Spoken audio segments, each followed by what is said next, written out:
Hello, so this is going to be one of the first videos that I do for my math wall. So I'm going to spend a little more time on this video kind of explaining each part. The more videos that you start looking at on the math wall, the students will become more familiar with it and they'll be able to go a little bit faster. So first I'll let you look at the whole math wall. There are blanks in it because the students will fill those in prior, but while I go through this, I'll be able to walk you through exactly how to do that. So this should all focus around first grade. It covers most of the standards that are taught in first grade for math. So it's like a quick review, like a daily review. So let's begin. So on the first one, I always start with my number of the day. I spend a lot of time in first grade talking about tens and ones, identifying place value, just to get familiar with really understanding the ideas of tens and ones.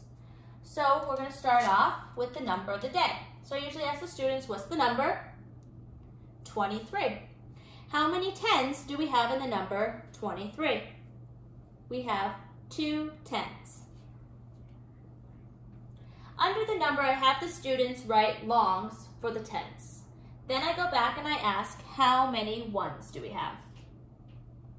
We have 3 ones. Then we have to decide, is the number odd or even? The way that I help my students decide if it's odd or even is that I look at the ones and I have them group them into pairs. So first I start off and I have one pair here. I then have one left over that doesn't have a pair, so that means the number is odd. So we continue to use the number 23 for the next 3 boards. So on the next boards, we have hundreds, tens, and ones. It's very similar to the first board. We're just doing it in a little bit different way to show it. So we look at 23, we have no hundreds. So the students can either put an X or a 0 for hundreds. Then we move on to tens. And we said, how many tens are in 23? We have 2 tens. Then we identify how many ones. How many ones are in the number 23? We have 3 ones.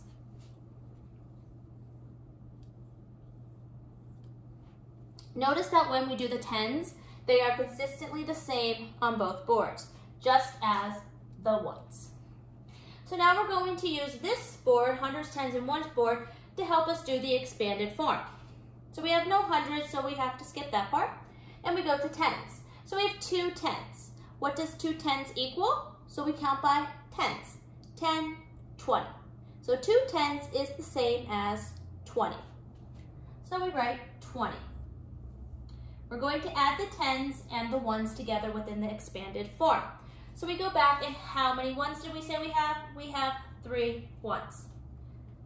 So we write the equation 20 plus 3. So what does 20 plus 3 equal? 23, the number of the day. Then on the next board, we're going to do more practice with tens and ones place value. So we have the number 23 in the middle, and then we have minus 10, plus 10, minus 1, and plus 1. So a resource that I like to have my students use just to help them with locating the numbers is the 120 chart. So I have them locate the number 23 on the chart and circle it. This will be the same setup. They'll be able to locate the numbers above, below, next to, on both sides. So the goal is to eventually not have to use the chart. This is kind of just if they need a little more assistance. So we'll start with the number 23. 23 minus 10. So I have my students tell me how many tens do we have? In 23 we have 2. Now we're going to minus a 10, so we're going to take 1 away. So now we have 1 10. We didn't do anything to the ones, so they are going to stay the same. So 23 minus 10 equals 13. Now we're going to go to plus 10. So what is 23 plus 10? So we once again look at the tens place. We have 2 tens. We're going to add another 10. So now we have 3 tens. The ones stay the same.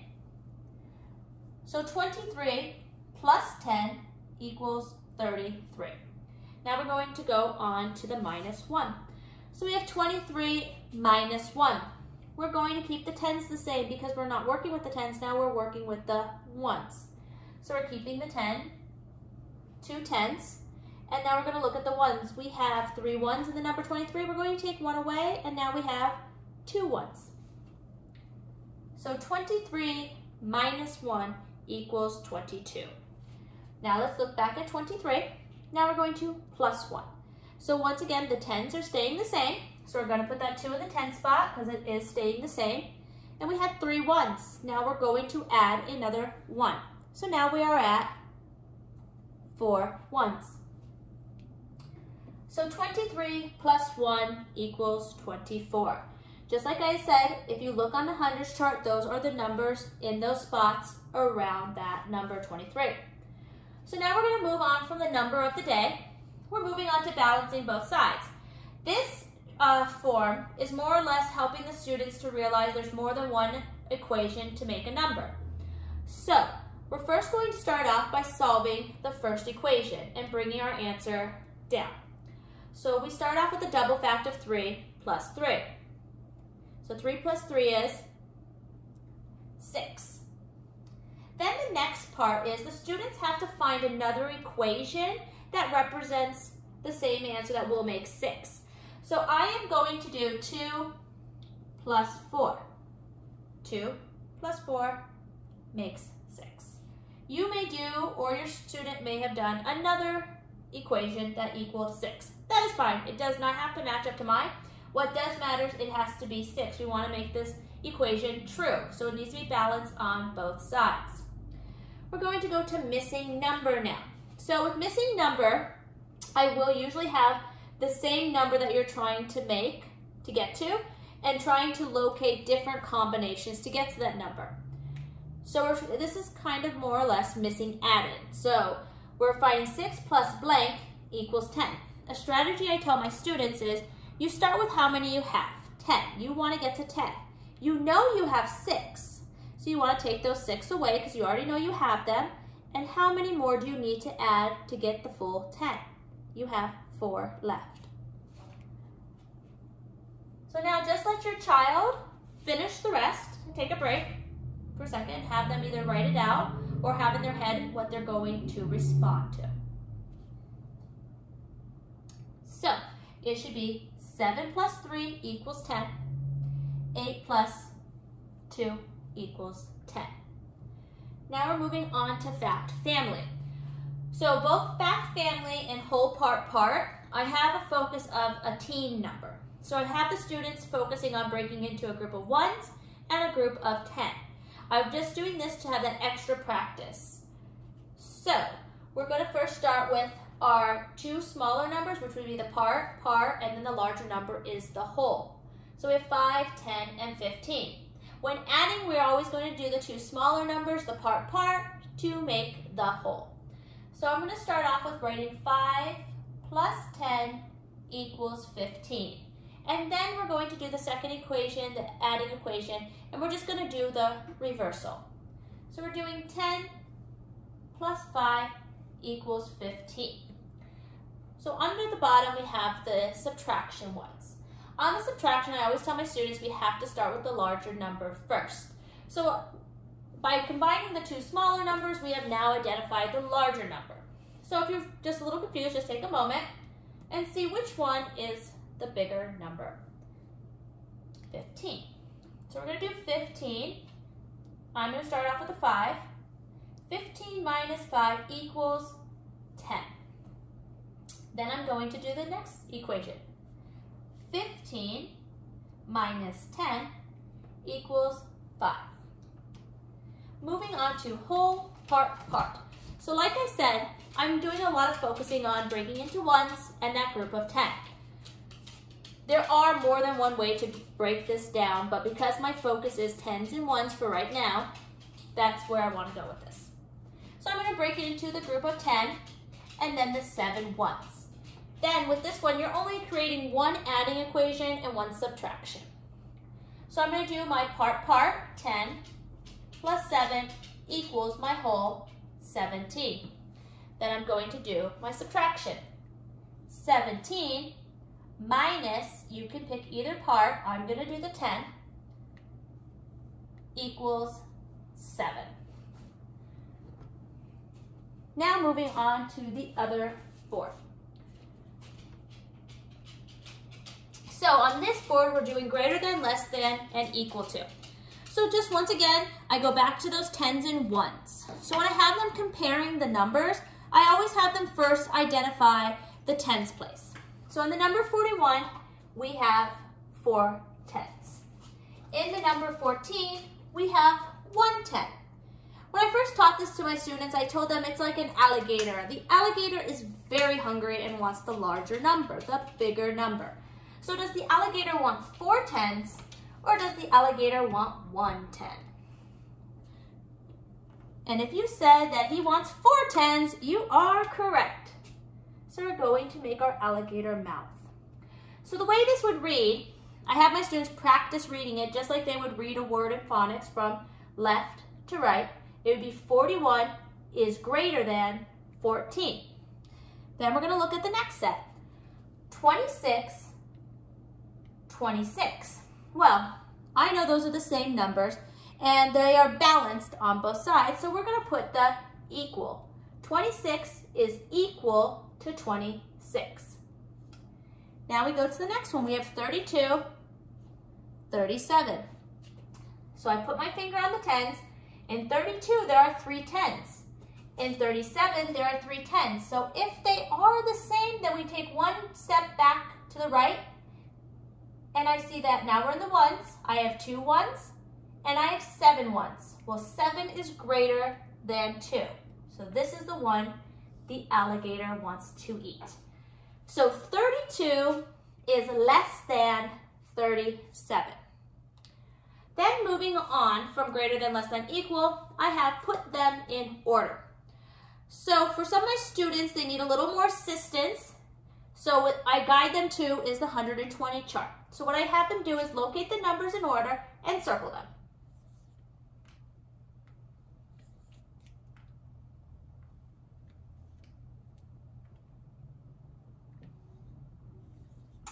Then I have them put their finger at the beginning and just follow along. The first one I hit is 7. I then have them X out as they go, just as like a test taking strategy to know I don't want to repeat myself with that same number again. Then I continue and I hit the number 16. Continuing till I get to 23.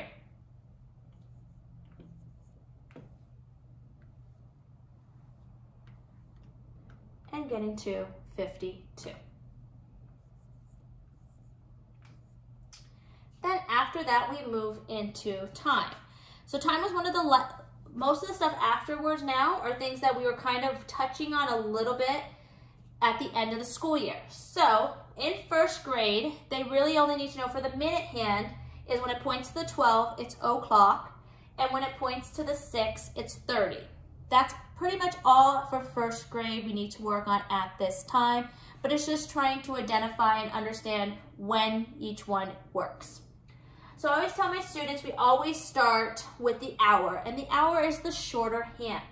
So the hour is pointing to the 4. So we're going to write the 4 in the hour spot.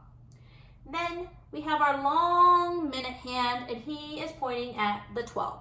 So we're going to write o'clock, 00.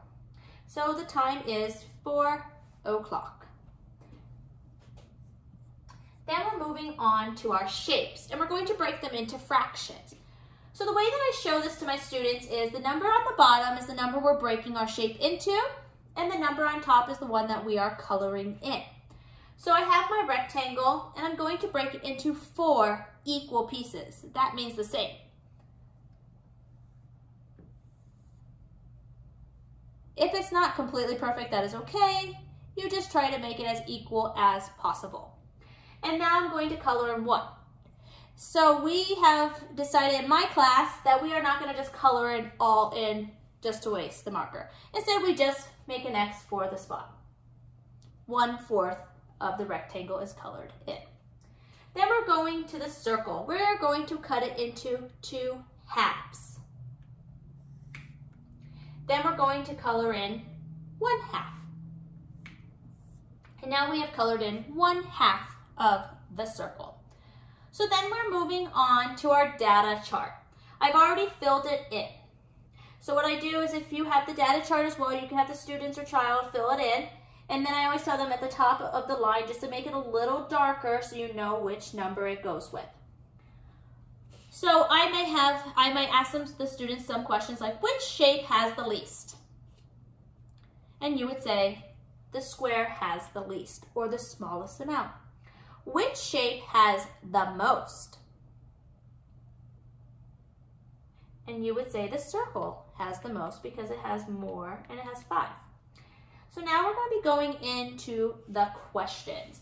So I've been working a lot on this before and having them identify when they have to add and subtract, because a lot of times students would just want to add because that's what they're kind of just used to. I see numbers, I put them together, I find the answer. But now it's kind of looking at what words we're using to decide which type of equation we're going to do.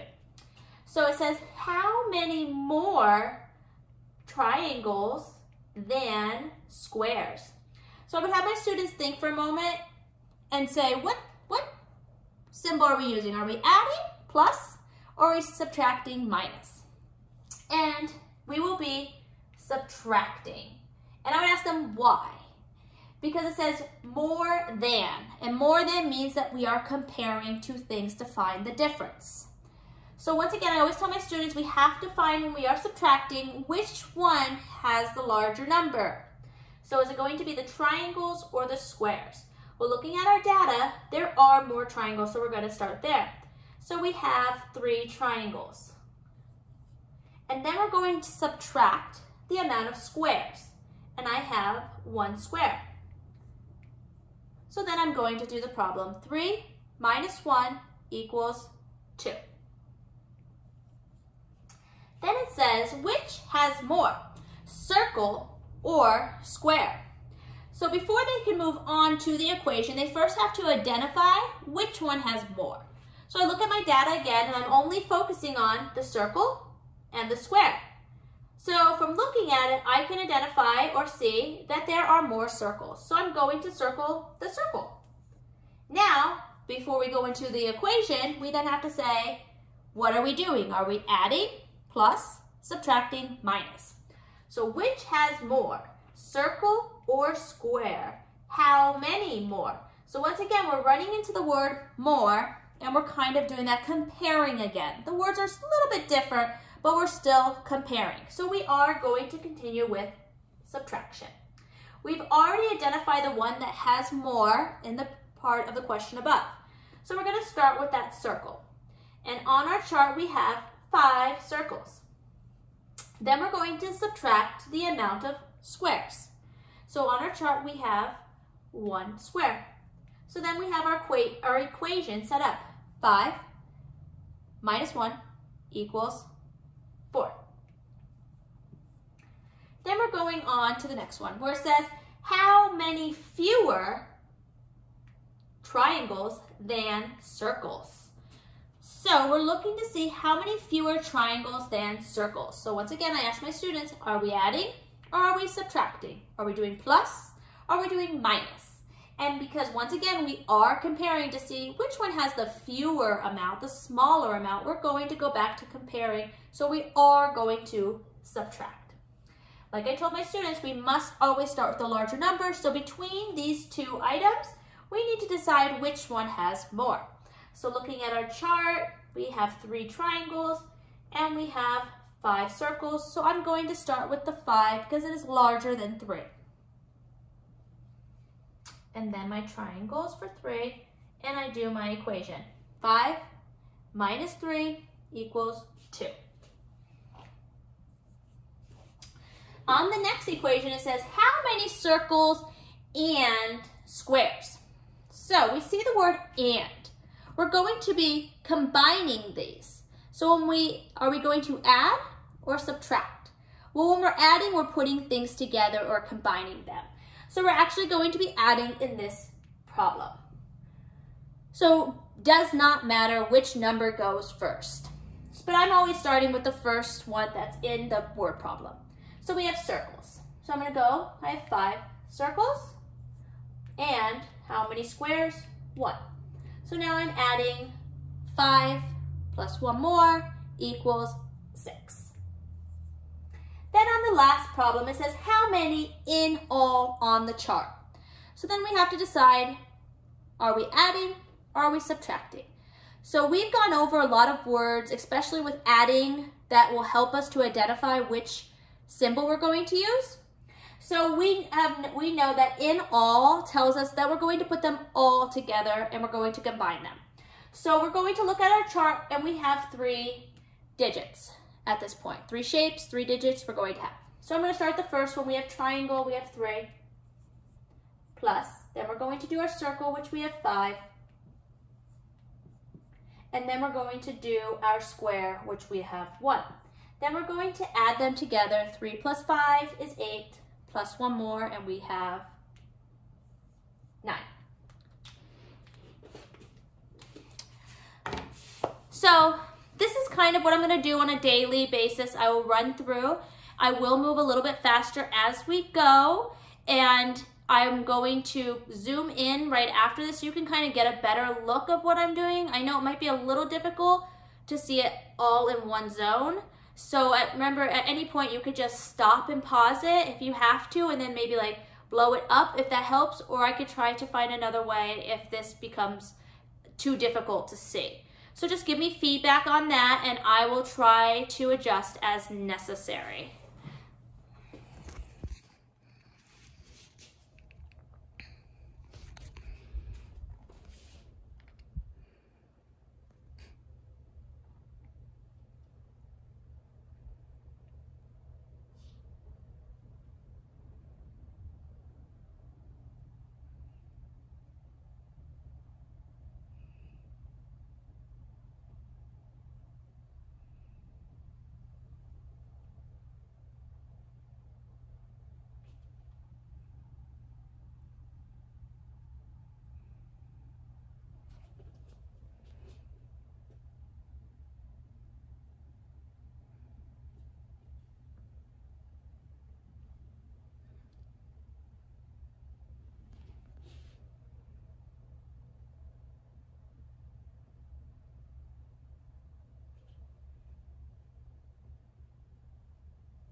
Thank you.